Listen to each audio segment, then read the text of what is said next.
একটা crash course আমরা চালু করেছি। অনেক ছেলেমেয়ে আমাকে বলেছে যে স্যার আপনি একটু প্রাইভেট আমাদেরকে পড়ান, সেই জন্য আমাদের তো অনেকগুলো অনলাইন ব্যাচেস আছে। তো সেখানে আমরা নতুন একটা ব্যাচ চালু করেছি, যেটা তোমাদের এখন থেকে জুলাই এবং অগাস্ট, তার সঙ্গে সেপ্টেম্বরের যে কটা দিন পরীক্ষা হচ্ছে না, 15 তারিখ পর্যন্ত প্রায়, অর্থাৎ এই 2.5 মাস ক্লাস চলবে। তার জন্য সামান্য একটু টাকা আমরা বরাদ্দ করেছি, সেটা প্রথমেই তোমাকে পেমেন্ট করতে হচ্ছে। সেই জন্য আমরা 2.5 মাসে তোমার পুরো সিলেবাসটা কভার করবো, একদম প্রথম চ্যাপ্টার থেকে শুরু করে শেষ চ্যাপ্টার পর্যন্ত কভার করব। অনলাইন মোডে ক্লাস হবে, সেটা গুগল মিট অথবা জুম ক্লাসের মাধ্যমে হতে পারে। আর তোমাদের সেখানে আমি সমস্ত নোটস প্রোভাইড করব, তার সঙ্গে সঙ্গে বিভিন্ন প্র্যাকটিস সেট থাকবে গুগল ফর্মে এবং টেলিগ্রাম চ্যানেলে, এবং আমরা তোমাদের খাতাপত্রেও পাঠিয়ে দেবো, যেগুলো তোমরা বাড়ির থেকে করে আমাদেরকে পাঠাবে। প্রত্যেকটা চেক করে তোমাদের স্কোর আমরা পাঠিয়ে দেবো। পুরো সিলেবাস আমি কভার করব, করে রিভিশনও করিয়ে দেবো অন্তত 2-3টে ক্লাসে। সেইভাবে পুরো প্যাকেজটা তোমাদের থাকছে, একদম আমি দায়িত্ব নিয়ে শেষ করাবো। যারা যারা সেই ক্লাসে জয়েন করতে চাও, চটপট করে আমাকে পিং করো।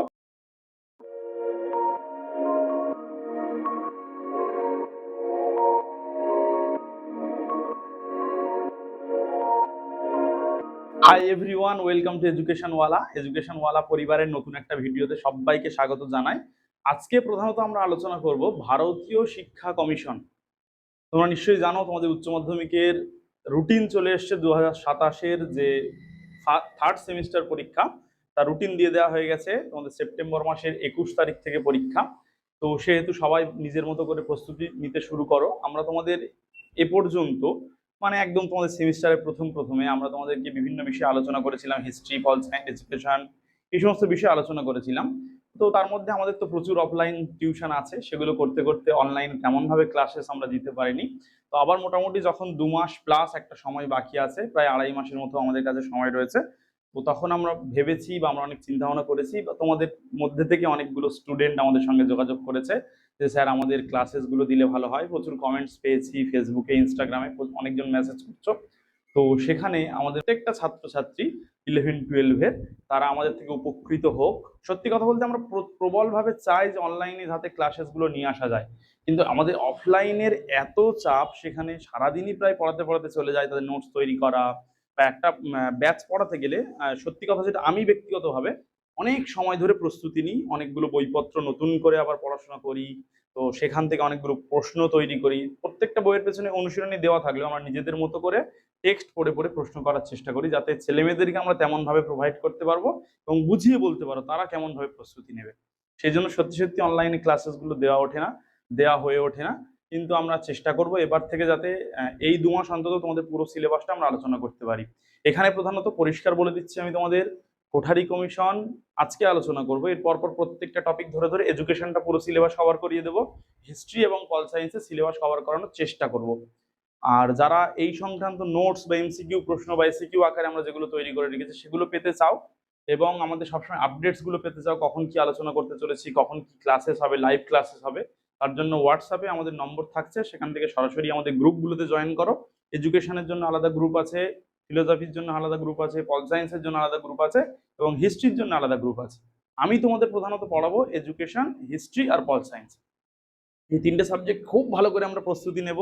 এই 2 মাসেই কিন্তু তুমি যদি ক্লাসেস গুলো করো এবং প্রশ্নপত্রগুলো যদি ঠিকঠাক ভাবে দেখো, এবং যে প্র্যাকটিস সেট আমাদের রয়েছে সেগুলো যদি অ্যাটেন্ড করো, প্র্যাকটিস সেট গুলো যদি প্র্যাকটিস করো, তাহলে কিন্তু আমি একদম 100% কথা দিতে পারি তুমি 90% অ্যাবভ মার্কস একটা নিয়ে আসতে পারবে।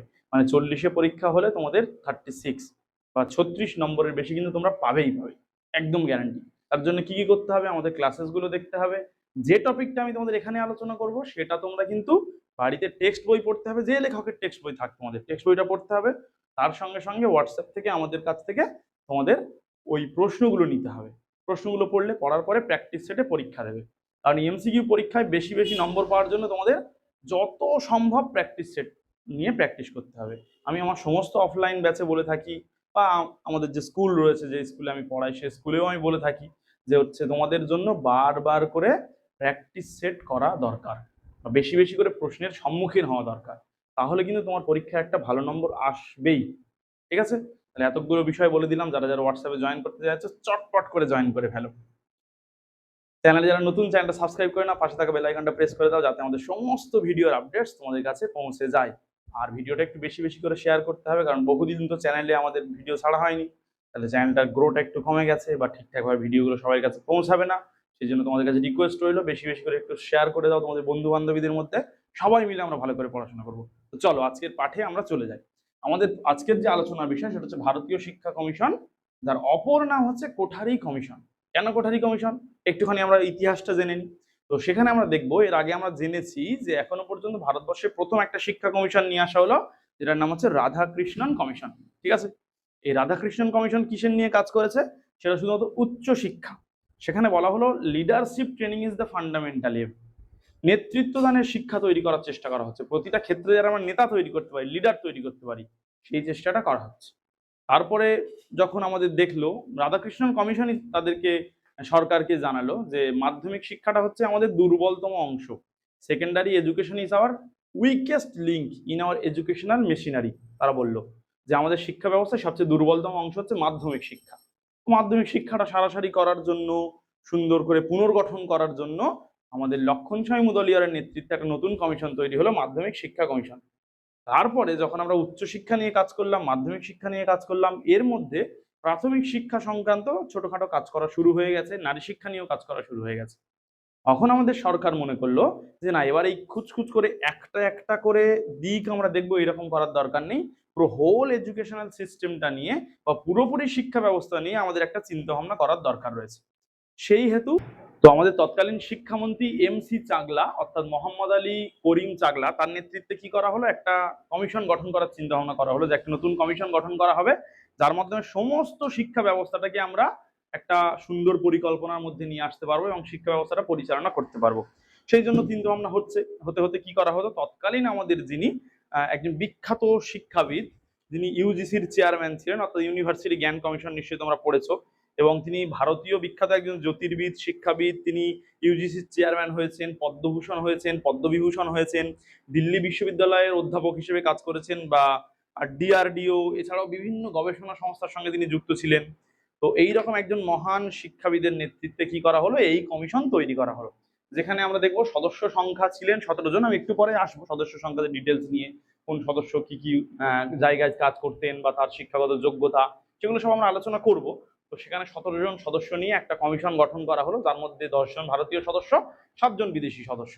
সেই কমিশনটা আমাদের এই বিখ্যাত শিক্ষাবিদ ডক্টর দৌলত সিং কোঠারি, তার নাম অনুসারে হয়ে গেল। এই জন্য তোমরা দেখবে এই ভারতীয় শিক্ষা কমিশন বা ইন্ডিয়ান এডুকেশন কমিশনের থেকেও বেশি পরিচিত নামটা কোঠারি কমিশন হিসাবে। কারণ আমরা প্রথমে দেখেছি বিশ্ববিদ্যালয় শিক্ষা কমিশন, সেখানে সর্বপল্লী রাধাকৃষ্ণনের নাম অনুসারে আমরা দেখেছি রাধাকৃষ্ণন কমিশন। তারপরে আমরা দেখছি মাধ্যমিক শিক্ষা কমিশন মুদালিয়ার কমিশন নামে বেশি পরিচিত। আর আমাদের এই ভারতীয় শিক্ষা কমিশন, এটা হচ্ছে তোমার দৌলত সিং কোঠারির নাম অনুসারে কোঠারি কমিশন নামে বহুল পরিচিত। তো কি করা হলো, তাহলে প্রথমে এই সদস্যগুলো ঠিক করা হলো। করার পরে আমরা দেখলাম যে আমাদের 14 জুলাই 1964 সালে এই কমিশনটা গঠন করা হলো। কমিশন অনেক কাজকর্ম করলো, বিভিন্ন দিক দেখলো, দেশের বিভিন্ন প্রান্তের বহু শিক্ষাবিদের সঙ্গে আলোচনা করলো। সেটা সব জায়গা, কলেজীয় শিক্ষা, স্কুল শিক্ষা, প্রাক প্রাথমিক শিক্ষা, সমস্ত জায়গার যারা স্পেশালিস্ট রয়েছে তাদের সঙ্গে আলোচনা করার পর 29 জুন 1966 সালে তাদের একটা রিপোর্ট পেশ করলো সরকারের কাছে, যার নাম কি এডুকেশন অ্যান্ড ন্যাশনাল ডেভেলপমেন্ট নামে রিপোর্টটা তারা পেশ করলো। ক্লিয়ার হলো সবাই? নিশ্চয়ই বোর্ডটা তোমরা দেখতে পাচ্ছ, চাইলে স্ক্রিনশট করে নাও। আমরা বহু এডুকেশন অ্যান্ড ন্যাশনাল ডেভেলপমেন্ট নামে একটা রিপোর্ট তারা পেশ করেছে। তার মূল স্লোগান ছিল শিক্ষা জাতির বিকাশের চাবিকাঠি। এখানে পৃষ্ঠা সংখ্যা ছিল 692টি। আমাদের বিভিন্ন বইতে বিভিন্ন রকম থাকতে পারে, টোটাল পৃষ্ঠা 692টি। তোমরা নিশ্চয়ই জানো একটা রিপোর্ট পেশ করতে গেলে তার একটা সূচিপত্র থাকে, সম্পাদকীয় একটা কলম থাকে, শিক্ষামন্ত্রী একটা কলম থাকে, বিশিষ্ট শিক্ষাবিদদের একটা কলম থাকে, বিদেশি বিভিন্ন সংস্থার কলম থাকে। এইরকম ধরে টোটাল ছিল আমাদের 692টা পৃষ্ঠা, যার মূল অংশ রিপোর্টটা কিন্তু ছিল 489 পৃষ্ঠা। ঠিক আছে? আচ্ছা, ওখানে এই যে আমাদের রিপোর্টটা ছিল তার প্রধানত 4টে খণ্ড ছিল।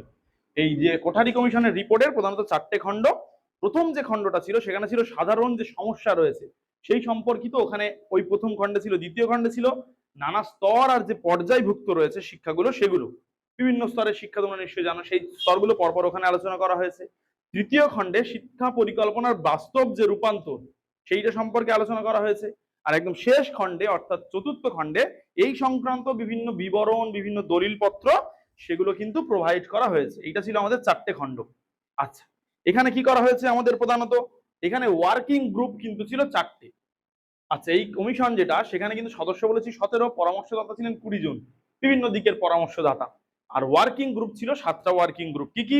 প্রথমত প্রাক প্রাথমিক শিক্ষা, তারপর বিদ্যালয়ের যে গৃহ নির্মাণ সেই সংক্রান্ত একটা ওয়ার্কিং গ্রুপ, বিদ্যালয়ের পাঠ্যক্রম কেমন হবে সেইটা একটা ওয়ার্কিং গ্রুপ, পরিসংখ্যাগত একটা ওয়ার্কিং গ্রুপ, নারী শিক্ষার একটা ওয়ার্কিং গ্রুপ, পিছিয়ে পড়া শ্রেণীর শিক্ষার একটা ওয়ার্কিং গ্রুপ, আর হচ্ছে বিদ্যালয় এবং যে বিভিন্ন সম্প্রদায় সেই সম্পর্কে একটা সেই সম্প্রদায়ের শিক্ষা সম্পর্কে কিন্তু একটা ওয়ার্কিং গ্রুপ ছিল। টোটাল আমাদের কিন্তু ছিল 12খানা, সরি 7টা ওয়ার্কিং গ্রুপ আমাদের ছিল। রিপিট করছি, প্রাক প্রাথমিক শিক্ষা সম্পর্কে একটা ওয়ার্কিং গ্রুপ, বিদ্যালয় গৃহ নির্মাণ সম্পর্কে একটা ওয়ার্কিং গ্রুপ, বিদ্যালয়ের যে পাঠ্যক্রম রয়েছে কারিকুলাম কেমন হবে সেই সম্পর্কে একটা ওয়ার্কিং গ্রুপ, বিভিন্ন বিষয়ের পরিসংখ্যানগত একটা ওয়ার্কিং গ্রুপ, নারী শিক্ষা সংক্রান্ত একটা ওয়ার্কিং গ্রুপ, পিছিয়ে পড়া যে শ্রেণী রয়েছে, যেমন আমরা অনগ্রসর শ্রেণীর কথা পরবর্তী একটা দুটো ক্লাসের মধ্যে হয়তো আমরা আলোচনা করব, সেই পিছিয়ে পড়া শ্রেণী বা অনগ্রসর শ্রেণীদের শিক্ষা সম্পর্কে একটা ওয়ার্কিং গ্রুপ, এবং হচ্ছে কি বিদ্যালয় এবং বিভিন্ন যে সম্প্রদায় রয়েছে সেই সম্প্রদায়ের সম্পর্ক, সেই সম্পর্কে কিন্তু একটা ওয়ার্কিং গ্রুপ গঠন করা হলো। তাহলে টোটাল আমাদের ওয়ার্কিং গ্রুপের সংখ্যা হচ্ছে 7টা। এইবার চলে যাব আমরা বিভিন্ন টাস্ক ফোর্স। টোটাল যে 12টা টাস্ক ফোর্স রয়েছে আমাদের, দেখো টাস্ক ফোর্স সংখ্যা হচ্ছে 12টা। কি কি? শিক্ষার্থীর কল্যাণ, বিদ্যালয় শিক্ষা, বিজ্ঞান এবং গবেষণা যেগুলো সেই সংক্রান্ত একটা রিসার্চ নিয়ে একটা, আচ্ছা বয়স্ক শিক্ষা, মানব শক্তি, আচ্ছা তারপরে হচ্ছে উচ্চ শিক্ষা, কারিগরি শিক্ষা, শিক্ষার অর্থনীতি, কৃষি শিক্ষা, শিক্ষক প্রশিক্ষণ, তারপর হচ্ছে শিক্ষা প্রশাসন অ্যাডমিনিস্ট্রেশন যেটা রয়েছে, আর নতুন শিখন কৌশল ও পদ্ধতি। এই টোটাল 12টা হচ্ছে আমাদের ওয়ার্কিং গ্রুপ। এইবার তাহলে এখানে আমরা সবগুলো জেনে নিলাম কি কি রয়েছে। শিক্ষার কাঠামোটা কেমন ছিল? 10+2+3+2। 10 মানে হচ্ছে মাধ্যমিক পর্যন্ত 10 বছর। তোমরা ভেবে দেখো 1 থেকে 10 পর্যন্ত 10 বছর পড়ছি আমরা। প্রাক প্রাথমিকটা এখানে রাখা হয়নি, প্রাক প্রাথমিক শিক্ষা সম্পর্কে আমরা একটু পরে আলোচনা করব। তারপরে 2 বছরের উচ্চ মাধ্যমিক, 3 বছরের কলেজীয় শিক্ষা বা স্নাতক স্তরের শিক্ষা, আর 2 বছরের স্নাতকোত্তর অর্থাৎ মাস্টার্স লেভেলের শিক্ষা। এই হচ্ছে কোঠারি কমিশনের শিক্ষার কাঠামো। এই প্রত্যেকটা অংশ কিন্তু তোমাদের এমসিকিউ এর জন্য মোস্ট ইম্পর্টেন্ট একটা টপিক। যারা এইচএস দিচ্ছ বা যারা বিভিন্ন শিক্ষণের বিভিন্ন কোর্স করছো, ডিএলএড, বিএড, এমএড, তাদের ক্ষেত্রে কোঠারি কমিশন একটা মোস্ট ইম্পর্টেন্ট একটা টপিক। তো সেখানে ডিটেলসে জানবো আজকে আমরা। সেখানে জানতে গেলে কিন্তু এই বিষয়গুলো তোমাদের জানতেই হবে, ঠিক আছে? আচ্ছা, এবার আমরা চলে যাচ্ছি। কোঠারি কমিশনের একটা বিখ্যাত উক্তি ছিল, সেটা কি? The destiny of India is now being shaped in her classroom. বলা হচ্ছে যে আমাদের ভারতবর্ষের ভাগ্য কিন্তু তৈরি হচ্ছে তার শ্রেণীকক্ষে। এই উক্তিটার মাধ্যমে কি বোঝাচ্ছে বলতো? উক্তিটার মাধ্যমে বোঝাচ্ছে যে ভারতবর্ষের যে কোনো দেশে, যে কোনো একটা দেশের ভাগ্য নিয়ন্ত্রিত হয়, ভাগ্য তৈরি হয় তার ক্লাসরুমে। কারণ ক্লাসরুমে যারা রয়েছে তারা ভবিষ্যতের নাগরিক, তারা দেশ গড়ার প্রধান কারিগর। এই বাচ্চাগুলো, এই ছেলে মেয়েগুলো পরবর্তীকালে গিয়ে দেশকে নেতৃত্ব দেবে, বিভিন্ন বিষয়ে দেশের নাম পুরো বিশ্বের কাছে তুলে ধরবে। ঠিক আছে, এইবার আমরা দেখে নেব কোঠারি কমিশনের আমাদের টোটাল যে 17 জন সদস্য রয়েছে তাদের সম্পর্কে। কমিশনের যে সমস্ত সদস্য রয়েছেন তোমরা নিশ্চয়ই স্ক্রিনে দেখতে পাচ্ছ বিষয়টা। সেই সদস্যদের মধ্যে আমাদের 10 জন কিন্তু ছিলেন ভারতীয় সদস্য। প্রথম যে সদস্যের নাম আমরা বলবো তিনি ছিলেন কে? কোঠারি কমিশনের একদম সভাপতির কথা আমরা চলে যাব, যার নাম অনুসারে কোঠারি কমিশনটা হচ্ছে ডক্টর দৌলত সিং কোঠারি। তিনি ছিলেন বিখ্যাত ভারতীয় জ্যোতির্বিদ, শিক্ষাবিদ, ইউজিসির চেয়ারম্যান অর্থাৎ ইউনিভার্সিটি গ্র্যান্ড কমিশনের চেয়ারম্যান। সেখানে তিনি পদ্মভূষণ পেয়েছেন, পদ্মবিভূষণ। দিল্লি বিশ্ববিদ্যালয়ের অধ্যাপক ছিলেন। ডিআরডিও সহ বহু যে গবেষণা, অ্যাকচুয়ালি ডিআরডিও বলতে আমাদের সৈন্যবাহিনীতে যেটা ব্যবহার করা হয়, তার সঙ্গে শিক্ষার যে শিক্ষা ব্যবস্থার যে কোলাবোরেশন, সেটা কিন্তু আমাদের এই দৌলত সিং কোঠারির হাত দিয়েই তৈরি হয়েছে। আচ্ছা, তারপর হচ্ছে তিনি ছিলেন ফার্স্ট সায়েন্টিফিক অ্যাডভাইজার অফ হচ্ছে মিনিস্ট্রি অফ ডিফেন্স। তার প্রথম কিন্তু বৈজ্ঞানিক অ্যাডভাইজার ছিলেন আমাদের দৌলত সিং কোঠারি। তারপর দেখতে পাচ্ছি আমরা সম্পাদক ছিলেন ডক্টর জেপি নায়েক, যার পুরো নাম হচ্ছে জয়ন্ত পাণ্ডুরঙ্গ নায়েক। তিনি ছিলেন ইন্ডিয়ান ইনস্টিটিউট অফ এডুকেশনের প্রতিষ্ঠাতা, ইউনেস্কোর প্রাথমিক শিক্ষা সংক্রান্ত পরামর্শক। এইরকম একটা বিখ্যাত মানুষ, তিনি ছিলেন এর সম্পাদক। তারপর আমরা দেখবো ডক্টর কে জি সাইয়াদিন। তোমরা নিশ্চয়ই জানো, এনার নামও আমরা আগে শুনেছি। তিনি ছিলেন বিখ্যাত লেখক, শিক্ষা দপ্তরের সচিব, পদ্মবিভূষণ, সাহিত্য একাডেমি পুরস্কার পেয়েছিলেন তিনি সম্ভবত 1963 সাল নাগাদ। কেজি সাইয়াদিনের পুরো নাম কিন্তু ছিল খাজা গোলাম সাইয়াদিন, ঠিক আছে? আচ্ছা, এর আগে আমরা একটা নাম বলেছিলাম এমসি চাগলা, ওনার সম্পর্কে নিশ্চয়ই তোমাদের বলেছি। মোহাম্মদ আলী করিম চাগলা তার নাম, সম্পূর্ণ নাম, ঠিক আছে? সম্পূর্ণ নামগুলো একটু তোমাদের ডিটেলসে জেনে রাখা ভালো, কারণ ভবিষ্যতে তোমরা, অ্যাকচুয়ালি আমি সবসময় এটা বিশ্বাস করি যে চ্যাপ্টারটা তুমি পড়বে সেটা পড়ার সময় তুমি এমন করে পড়ো যেন তোমার আগে পর্যন্ত কেউ এত সুন্দর করে পড়েনি। ওই জন্য আমরা একদম ডিটেলস তোমাদের সামনে তুলে ধরার চেষ্টা করছি। হয়তো ভিডিওটা একটু লেন্থলি হবে, কিন্তু তোমরা মন দিয়ে একবার দুবার দেখে নিলে অবশ্যই পুরো বিষয়টা তোমাদের কাছে একদম ক্রিস্টাল ক্লিয়ার হয়ে যাবে। ঠিক আছে? আচ্ছা, তারপর কে ছিলেন? Doctor P.N. কিরপাল, উচ্চশিক্ষা বিশারদ, joint secretary, ministry of education, মানে ভারতের শিক্ষা মন্ত্রকের জয়েন্ট সেক্রেটারি ছিলেন তিনি। আচ্ছা, এরপরে আমরা চলে যাব ডক্টর টি সেন, যিনি ছিলেন যাদবপুর বিশ্ববিদ্যালয়ের রেক্টর। যেমন উপাচার্য, সেটাকে আমরা রেক্টর বলছি। ঠিক আছে? তারপর রয়েছে M.V. মাথুর, তিনি অর্থনীতি ও জনসাধারণ প্রশাসন বিষয়ক অধ্যাপক, রাজস্থান বিশ্ববিদ্যালয় তৎকালীন সময়ে। তারপর রয়েছে A.R. দাউদ, মাধ্যমিক শিক্ষা সম্প্রসারণ কর্মসূচির তিনি পরিচালক, নয়াদিল্লির একটা সংস্থা ওটা। তারপর হচ্ছে ডক্টর A.R.A. গোপাল স্বামী, institute of applied man power গবেষণাগারের পরিচালক, যেটা হচ্ছে নয়াদিল্লি, মানে দিল্লিতে ছিল এটা। তারপর কুমার এস পানাধিকর, যিনি কর্ণাটক বিশ্ববিদ্যালয়ের শিক্ষা বিভাগের প্রধান, কর্ণাটক বিশ্ববিদ্যালয়। তারপর ছিলেন ভারতীয় লাস্ট সদস্য ডক্টর বি.পি. পাল, ভারতের কৃষি গবেষণা কেন্দ্রের পরিচালক। তাহলে দেখো, বিভিন্ন ফিল্ডের কিন্তু যারা একদম এক্সপার্ট লোকজন, তাদেরকে কিন্তু আমাদের এখানে রাখা হয়েছে। এরপর আমরা চলে যাব আমাদের যারা বিদেশি সদস্য রয়েছেন তাদের সম্পর্কে। দেখো, H.L. এলভিন, উনি ফরাসি থেকে এসেছিলেন, লন্ডন বিশ্ববিদ্যালয়ের ইনস্টিটিউট অফ এডুকেশনের পরিচালক। আমার বাড়ি ফরাসি, কিন্তু হচ্ছে ইনি লন্ডন বিশ্ববিদ্যালয়ের ছিলেন। আচ্ছা, তারপর আমরা দেখে নেব একজন সহসচিব, বিদেশি কিন্তু তিনি সহসচিব ছিলেন। তিনি কে ছিলেন? J.F. ম্যাকডুগাল, যিনি এসেছিলেন, তিনি ইউনেস্কোর স্কুল ও উচ্চশিক্ষা বিভাগের সহকারী পরিচালক। তারপর ডক্টর অধ্যাপক রিভেল, USA থেকে এসেছিলেন, ইউনাইটেড স্টেটস অফ আমেরিকা। তিনি কে ছিলেন? Director for centre for population studies, Harvard School for Public Health আর হার্ভার্ড ইউনিভার্সিটি, মানে হার্ভার্ড ইউনিভার্সিটির হার্ভার্ড স্কুলের অন্তর্গত একটা বিভাগীয় হেড ছিলেন তিনি। তারপর ছিলেন জিন টমাস, ইনি একজন ফরাসি শিক্ষাবিদ। ইনি কে ছিলেন? ইন্সপেক্টর জেনারেল অফ এডুকেশন, ফ্রান্সের ইন্সপেক্টর জেনারেল এডুকেশনে, formerly assistant director general of UNESCO Paris. আর ইউনেস্কো অর্থাৎ তোমরা জানো ইউনাইটেড নেশনসের যে সংস্থা রয়েছে, ইউনেস্কো সম্পূর্ণ কথাও তোমরা নিশ্চয়ই এতদিনে জেনে গেছো, United Nation Educational, Scientific and Cultural Organization. তো সেখানকার একজন অ্যাসিস্ট্যান্ট ডিরেক্টর ছিলেন। তারপরে ছিলেন অধ্যাপক সুনভস্কি, যিনি এসেছিলেন রাশিয়া থেকে, director of methodological division, ministry of higher education and হচ্ছে স্পেশাল যে সেকেন্ডারি এডুকেশন, তার কিন্তু প্রধান ছিলেন ইনি। ঠিক আছে? মস্কো বিশ্ববিদ্যালয়ের বিখ্যাত অধ্যাপক ছিলেন ফিজিক্স বিষয়ে, ইনি ছিলেন ডক্টর সুনভস্কি, অধ্যাপক সুনভস্কি, রাশিয়া থেকে এসেছিলেন। অধ্যাপক সত্তর্ষি ইহারা, তিনি জাপান থেকে এসেছিলেন, টোকিওর ওয়াসিদা বিশ্ববিদ্যালয়ের অধ্যাপক উনি। তারপর ডক্টর V.S. ঝা, ব্রিটিশ যুক্তরাষ্ট্র থেকে এসেছিলেন, ইনি হচ্ছেন একজন ভারতীয় বংশোদ্ভূত শিক্ষাবিদ, লন্ডনের কমনওয়েলথ শিক্ষা বোর্ডের পরিচালক। তাহলে টোটাল হচ্ছে আমাদের এই 17 জন রয়েছেন শিক্ষাবিদ, যাদের নিয়ে আমাদের কোঠারি কমিশনটা গঠন করা হয়েছে। আমাদের 10 জন ভারতীয়, 7 জন বিদেশি। তোমাদের জন্য মোস্ট ইম্পর্টেন্ট বিষয়টা হলো সভাপতি, সম্পাদক এবং হচ্ছে সহসচিবদের নাম জানা। ঠিক আছে? এইগুলো হচ্ছে মোস্ট ইম্পর্টেন্ট জিনিস। আর কতজন বিদেশি সদস্য, কতজন ভারতীয় সদস্য, এটাও জানতে হবে। আমি সদস্যদের ডিটেলস সম্পর্কে তোমাদের বলে দিলাম, যারা একটু বেশি জানতে চাইছো বা মনের মধ্যে একটা কিউরিসিটি আছে। এটা বিভিন্ন জায়গা থেকে আমরা কালেক্ট করেছি, বিভিন্ন গুগলস, আমার যে মাস্টার্সের বইগুলো আছে সেখান থেকে দেখেছি কোন শিক্ষাবিদের কি যোগ্যতা রয়েছে, তিনি তখন কি করতেন, সেগুলো তোমাদের সামনে তুলে ধরার চেষ্টা করেছি। আচ্ছা, এবার আমরা এখান থেকে সরাসরি চলে যাব এই যে আমাদের কোঠারি কমিশন রয়েছে, সেই কোঠারি কমিশনের বিচার্য বিষয় কি কি ছিল। ঠিক আছে? তো কোঠারি কমিশনের বিচার্য বিষয় কি কি? এখানে বলা হয়েছে শিক্ষার সার্বিক উন্নয়নের সাধারণ নীতি ও লক্ষ্য নির্ধারণ, একটি জাতীয় শিক্ষা কাঠামো নির্ধারণ করা, যাতে আমরা শিক্ষার সমস্ত দিককে সেখানে টাচ করতে পারি এবং সমস্ত দিক সম্পর্কে সরকারকে তারা সুপারিশ করতে পারে। শিক্ষকদের গুণগত মান উন্নয়নে শিক্ষক শিক্ষণ ব্যবস্থা, এটা মোস্ট ইম্পর্টেন্ট একটা জায়গা। শিক্ষক শিক্ষণটা ঠিকঠাক হলে তারাই তো পরবর্তীতে স্টুডেন্টদের ইন্সপায়ার করবে, স্টুডেন্টদেরকে ঠিকঠাক করে জায়গায় নিয়ে যাবে, তাই না? তারপরে শিক্ষার মাধ্যম সম্পর্কে আলোচনা করা হয়েছে, যেটা ত্রিভাষা নীতি মেনে চলছে। পরে যাচ্ছি আমরা একটু পরে।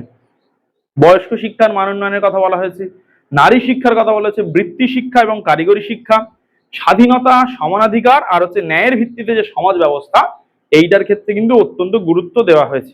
ভারতীয় সমাজের আধুনিকীকরণের উপযোগী এবং গণতান্ত্রিক শিক্ষা ব্যবস্থা, ডেমোক্রেটিক এডুকেশন সিস্টেম কিন্তু মোস্ট ইম্পর্টেন্ট একটা জিনিস আমাদের ভারতবর্ষের প্রেক্ষিতে। পরীক্ষা ব্যবস্থার সংস্কার, শিক্ষা, উৎপাদন ক্ষমতা, কর্ম অভিজ্ঞতা, অনুন্নত পিছিয়ে পড়া মানুষদেরকে যাতে সমাজের মূল স্রোতে ফিরিয়ে আনা যায় সেই ব্যবস্থা করা, আর সামাজিক ও জাতীয় সংহতির কথা কিন্তু তারা বলেছে। ঠিক আছে। আচ্ছা, এইখানে আমাদের যে শিক্ষা রয়েছে, কোঠারি কমিশন যেটা রয়েছে, সেখানে কি করা হলো, এখানে শিক্ষার লক্ষ্য কি ঠিক করা হয়েছে। প্রথম যে লক্ষ্য, শিক্ষার লক্ষ্য নির্ধারণ করা হয়েছে, সেটা হচ্ছে বলা হচ্ছে উৎপাদনমুখী শিক্ষা করতে হবে। শিক্ষাকে কিন্তু উৎপাদনমুখী করতে হবে, না তো আমরা দেশ হিসেবে অনেক পিছিয়ে যাব। জাতীয় সংহতি বোধ জানন, সবার মধ্যে একটা ন্যাশনালিটি থাকবে, সবার মধ্যে নিজের দেশ সম্পর্কে একটা ভালোবাসা থাকবে, সেই সংহতি গঠনের কথা বলা হয়েছে।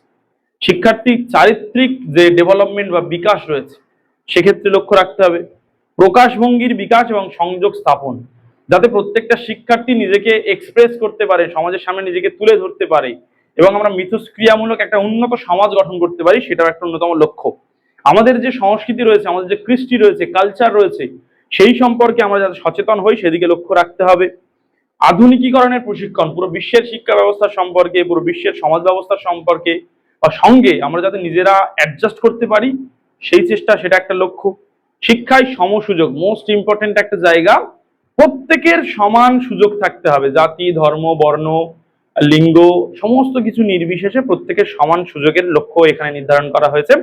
জাতীয় শিক্ষা পরিকল্পনা রচনা, এটা কিন্তু একটা ভাববার বিষয়। দেখো, আমরা দেশ হিসেবে বিভিন্ন জায়গা, বিভিন্ন খণ্ডে বিভক্ত, প্রত্যেকটা রাজ্যের আলাদা আলাদা কালচার রয়েছে, পোশাক আশাক রয়েছে, খাবার দাবার রয়েছে।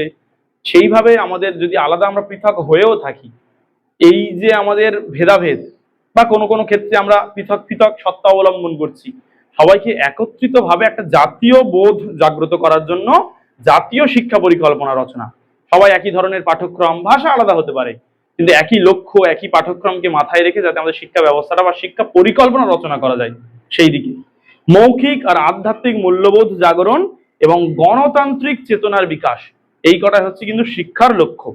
আমাদের যে কোঠারি কমিশন রয়েছে, সেই কোঠারি কমিশনের শিক্ষার যে কাঠামোটা রয়েছে, সেটা সম্পর্কে ওভারঅল আমরা কাঠামোটা দেখে নেওয়ার পরে আমরা একটা একটা করে স্তর আলোচনা করবো। তোমরা নিশ্চয়ই জানো, আমি প্রথমেই বলেছিলাম যে কোঠারি কমিশনের শিক্ষার কাঠামো কি 10+3+2, তাই তো? 10+2+3+2, এটা ছিল শিক্ষার কাঠামো।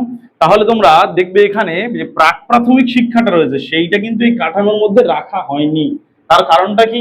কোঠারি কমিশন প্রাক প্রাথমিক শিক্ষা সম্পর্কে সুপারিশ করলেও তারা বলেছিল যে এই প্রাক প্রাথমিক শিক্ষা ব্যবস্থাটা পরিচালনা করবে বিভিন্ন বেসরকারি সংস্থা।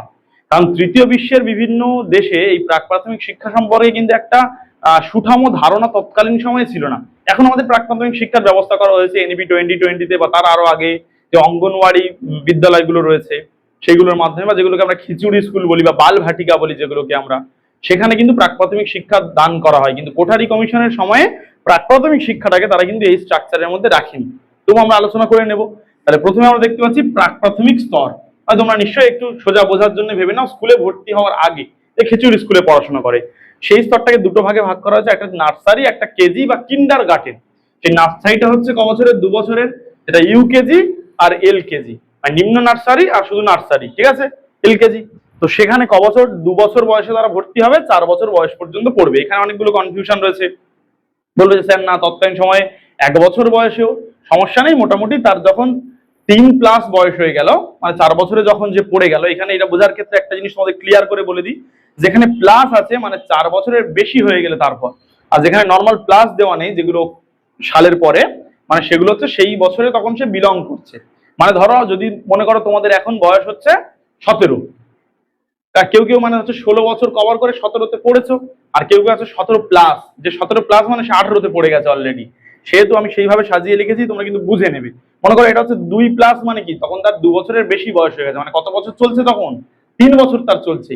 সেখান থেকে যখন তার 4 বছর চলছে, যেগুলো প্লাস নেই মানে সেই বছরে চলছে তাদের, ঠিক আছে, 4 বছরে যখন চলছে ততদিন সে পড়ছে কিন্তু নার্সারি বিদ্যালয়গুলোতে, ঠিক আছে, ইউকেজি এলকেজিতে। তারপরে যখন তার 4+ বয়স হয়ে গেল, মানে 4 বছরের বেশি হয়ে গেল, তখন সে ভর্তি হলো কেজি স্কুলে।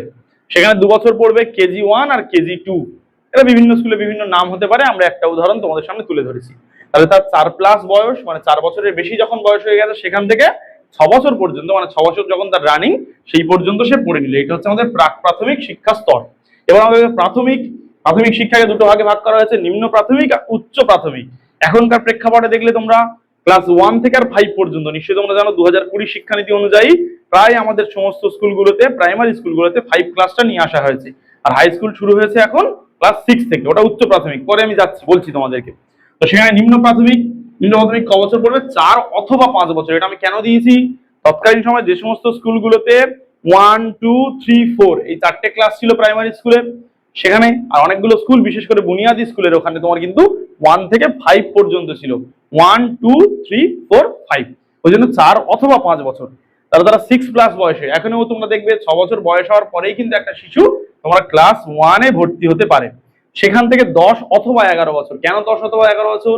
যদি সে ক্লাস 4 পর্যন্ত সেই স্কুলটা থাকে তাহলে সে 10 বছরে, আর যদি ক্লাস 5 পর্যন্ত থাকে তাহলে 11 বছর বয়স পর্যন্ত সে প্রাইমারি স্কুলে পড়াশোনা করছে। তাহলে যে ক্লাস 5-এ ওখান থেকে পড়ে এসছে সে হাই স্কুলে এসে 6-এ ভর্তি হবে, আর যে প্রাইমারি স্কুলে 4 পর্যন্ত পড়ে এসছে সে কিন্তু 5-এ ভর্তি হবে। উচ্চ প্রাথমিক, এই উচ্চ প্রাথমিকটা প্রধানত হাই স্কুলের সঙ্গেই জুড়ে রাখা হয়েছে এখনো পর্যন্ত আমাদের। সেখানে আগে ছিল ক্লাস 5 থেকে 8, ওটা উচ্চ প্রাথমিক সেকশন, তারপরে মাধ্যমিক সেকশন, পরে আমরা যাচ্ছি। আর এখন হয়েছে 6 থেকে। তো কোঠারি কমিশনের সময় যে সমস্ত স্কুলগুলোতে প্রাইমারি স্কুলগুলোতে 4 ছিল সেই বাচ্চারা এসে 5-এ ভর্তি হতো, তাহলে তারা 10 বছর বয়সে আসছে স্কুলে, দেখো 10+ দেওয়া আছে, 10 বছর বয়স হওয়ার পর তারা আসছে। আর যারা ক্লাস 6-এ আসছে তারা কিন্তু 11 বছর বয়স হওয়ার পর আসছে। সেখান থেকে 14 বছর বয়স পর্যন্ত, এই 14 বছর বয়স পর্যন্ত সে ক্লাস 8 পাস করছে। ক্লিয়ার হলো সবাই? যখন তার ক্লাস 8-এ পড়ে তখন তার বয়স 14। নিশ্চয়ই তোমরা জেনে থাকবে 6 থেকে 14 বছর বয়স পর্যন্ত এই শিক্ষাটাকে বলা হয় এলিমেন্টারি এডুকেশন। এইটাই কিন্তু এখানে তুলে ধরেছি। একটু একটা বুঝতে তোমাদের সমস্যা হতে পারে, জন্য আরো একবার ক্লিয়ার করে দিচ্ছি আমি তোমাদের।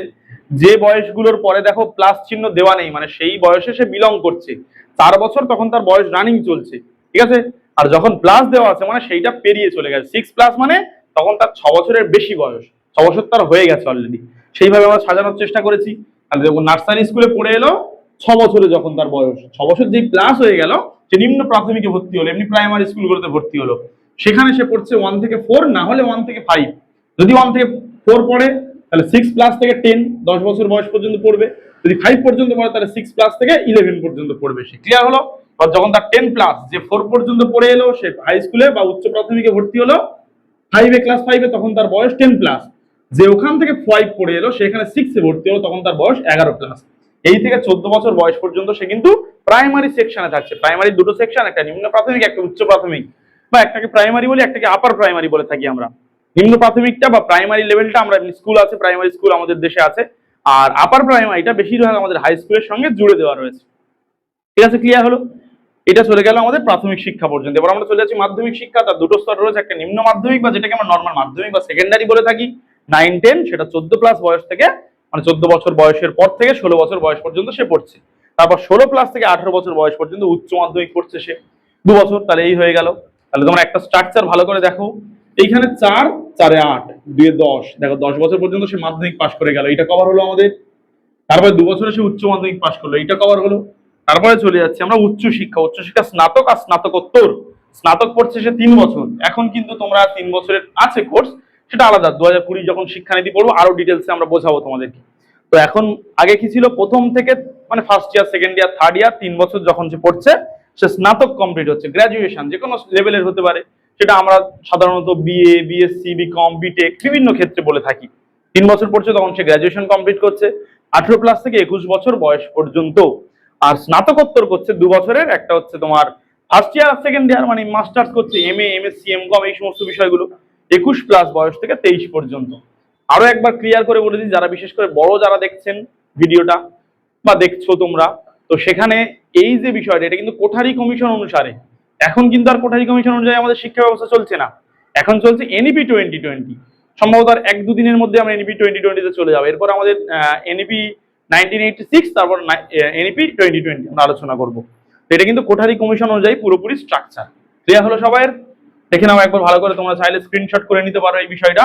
তাহলে দেখো 10+2+3+2 প্রাক প্রাথমিক শিক্ষাটাকে আমরা কেন স্ট্রাকচারের মধ্যে রাখিনি কোঠারি কমিশন বলা হতো, ওটা তখন হচ্ছে বিভিন্ন বেসরকারি সংস্থা দ্বারা পরিচালিত হবে, ওই জন্য সরকারি স্ট্রাকচারের মধ্যে নেই।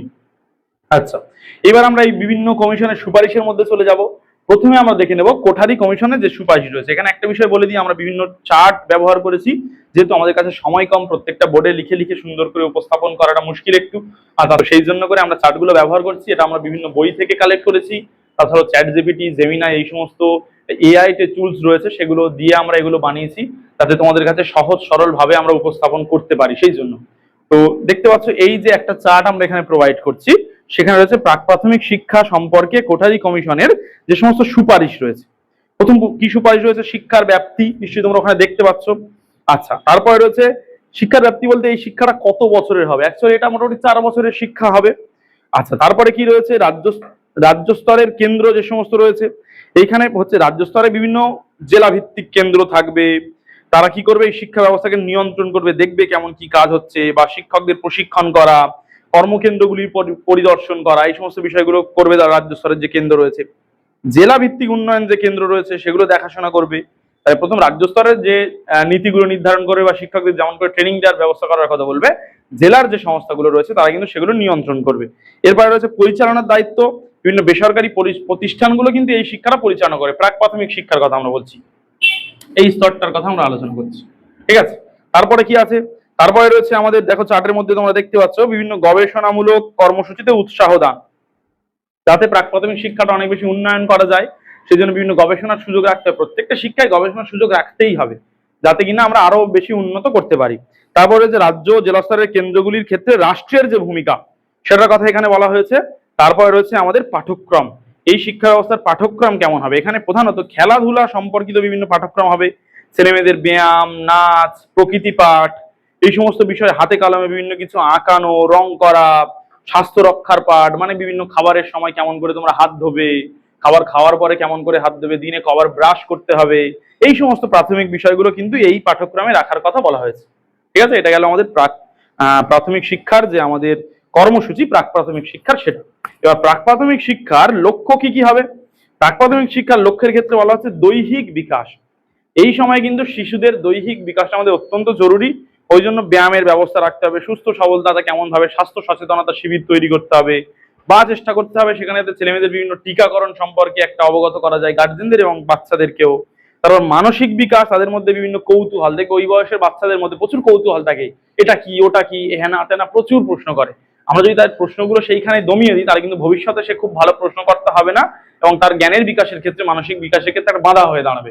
ওই জন্য তাদের আরো বেশি উৎসাহ দান করতে হবে, তাদের প্রশ্নগুলো যথাযথ উত্তর দেওয়ার ব্যবস্থা করতে হবে। তাদের কাছে বিভিন্ন গল্প, বিভিন্ন দেখবে আমরা এই সময় ছড়া, বিভিন্ন গল্প রয়েছে যেগুলো কাল্পনিক গল্প, রূপকথার গল্প, সেগুলো তাদের শুনিয়ে থাকি।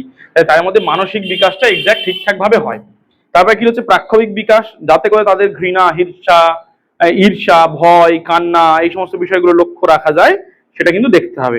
তারপরে রয়েছে আমাদের কি সামাজিক বিকাশ, যেখানে আমরা দেখবো তারা যাতে যথাযথভাবে বড়দের সঙ্গে ব্যবহার করতে পারে, ছোটদের জন্য ব্যবহার করতে পারে, বিভিন্ন বন্ধু বান্ধবীদের সঙ্গে যাতে যথেষ্ট ভালোভাবে ব্যবহার করে, নিজেদের মধ্যে মিলেমিশে থাকে, এই ঐক্যবদ্ধতার বোধ আমরা গঠন করবো। এইভাবে সামাজিক বিকাশের দিকটা আমরা দেখবো। তার আগে আমি তো বলেছি কৌতূহল নিবৃত্তি, তাদের মধ্যে যে অনুসন্ধিৎসা রয়েছে সেগুলো পূরণ করার চেষ্টা করা। তারপর হচ্ছে ভাষার বিকাশ, এটা মোস্ট ইম্পর্টেন্ট। ছেলেমেয়েদের মধ্যে যাতে ঠিকঠাকভাবে বাচনিক ভঙ্গি গড়ে উঠে, তারা ঠিকঠাকভাবে উচ্চারণগুলো করতে পারে, এইগুলো সরব পাঠের ব্যবস্থা করতে হবে। মনে করো জোরে জোরে স্যার ম্যাডাম বা ম্যাডাম, বিশেষত এই ক্ষেত্রে আমরা মহিলাদেরকে বেশি প্রেফার করবো টিচার হিসাবে। তো সেখানে তারা জোরে জোরে পড়াবেন, তারা বাচ্চারাও পড়বে, বিভিন্ন গরু ছাগলের ছবি, বিভিন্ন পশু পাখির ছবি আমরা দেখাবো, চার্ট দেখাবো, মডেল দেখাবো, সেগুলো জোরে জোরে পড়ানোর চেষ্টা করবো, যাতে তাদের ভাষাগত বিকাশটা ঠিকঠাক হয়। তার মধ্যে নান্দনিক যাতে বোধ গড়ে ওঠে, অ্যাস্থেটিক বোধ গড়ে ওঠে, সৃজনমূলক বোধ গড়ে ওঠে, সেগুলো আমরা চেষ্টা করবো। আর যাতে আত্মপ্রকাশ ঘটাতে পারে। একটা বাচ্চাকে ডেকে বললাম, বাবু তুমি বলো তো এইটা তোমার হাত কোনটা, পা কোনটা, ডান হাত তোলো, বাঁ হাত তোলো, আঙুলগুলো দেখাও, গাঁট গুনে গুনে দেখাও। সবসময় আমরা তাদের মধ্যে একটা তাদের যাতে আত্মপ্রকাশ করতে পারে সেই সুযোগটা দেবো। আর তারপরে আমি তোমাদের আগেই বলেছি, স্বাস্থ্যাভ্যাস গঠন বা সু অভ্যাস গঠনের ক্ষেত্রে আমরা চেষ্টা করব।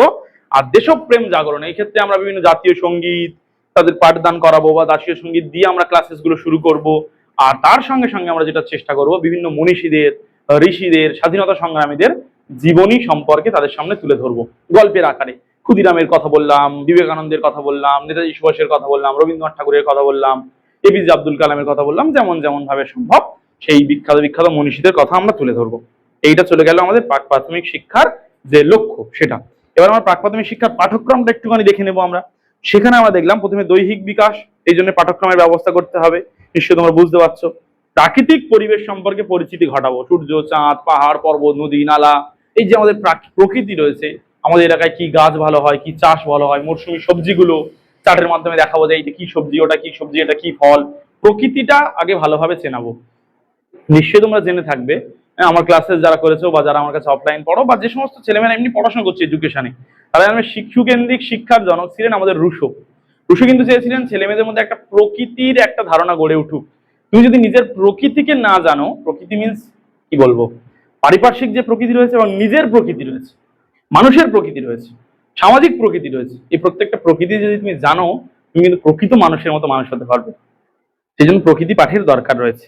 সৃজনাত্মক কার্যাবলী, এদের দিয়ে আমরা বিভিন্ন ক্লে মাটির কাজ করাবো, সবাই মিলে একসঙ্গে বসে বিভিন্ন ক্লে দিয়ে মাটি দিয়ে কাজকর্ম করব, কাগজ নিয়ে ফুল তৈরি করব, যাতে ছেলে মেয়েদের মধ্যে সৃজনাত্মক একটা বিকাশ ঘটে। দেখবে এই সৃজনমূলক বিকাশটা আমি অনেক বেশি লক্ষ্য করেছি ছেলেদের তুলনায় মেয়েদের মধ্যে বেশি থাকে। আমরা একটা খাতা, প্রজেক্টের খাতা বলো বা এমনি খাতা বলো, খুব ভালো করে তৈরি করি না, যেমন তারা করে লিখে দিলে হয়ে গেল। এমনকি নিজেই তো তৈরি করি না, অন্য কাউকে দিয়ে কতবার করিয়েছি তার ঠিক নেই। কিন্তু মেয়েরা কিন্তু এই সমস্ত কাজগুলো সুন্দরভাবে তৈরি করে, বিভিন্ন ঘরের কাজগুলো যেন বেশি ভালো ঘর গোছাতে পারে। আমি বলছি না প্রত্যেকটা ছেলে, অনেক অনেক ছেলে রয়েছে যারা বাড়ির কাজ করে, সুন্দর করে গুছিয়ে গাছিয়ে রাখার চেষ্টা করে, কিন্তু মেয়েদের মধ্যে কিন্তু এই সৃজনাত্মক ক্ষমতাটা বেশি থাকে। ওই জন্য আমরা সবসময় প্রেফার করব নার্সারি লেভেলে বা কেজি লেভেলে টিচার যারা হবেন, শিক্ষিকা হওয়াটা বেশি বাঞ্ছনীয়, কারণ তারা সুন্দরভাবে ছেলে মেয়েদেরকে করতে পারবে। তা বলে যে প্রতিটা ছেলে এইরকম সৃজনাত্মক হয় না, এরকম নয়। বিশেষ করে আমি তো একদম সৃজনাত্মক নই। তো সেখানে এই যে বিষয়টা হলো তার ভাষার বিকাশ, পাঠ্যক্রমে একটা মোস্ট ইম্পর্টেন্ট একটা জিনিস, এখানে খুব ভালোভাবে লক্ষ্য রাখতে হবে যাতে ভাষার বিকাশটা যথাযথ হয়। প্রথমত ভাষার যে দেখবো আমরা কোঠারি কমিশনের পরবর্তীকালে, কোঠারি কমিশন এবং আমিও ব্যক্তিগতভাবে প্রেফার করি প্রাথমিক লেভেলে বা প্রাক প্রাথমিক লেভেলে বিশেষ করে মাতৃভাষাটার বিকাশ ঘটানো অত্যন্ত জরুরি।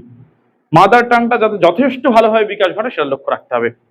তারপর হচ্ছে বিভিন্ন বিষয়ে হিসাব শেখাবো আমরা তাদের, হিসাব বিষয়ক কার্যাবলী আর সুঅভ্যাস এবং স্বাস্থ্য অভ্যাস গঠনের কার্যাবলী সম্পর্কে কিন্তু আমরা বলবো।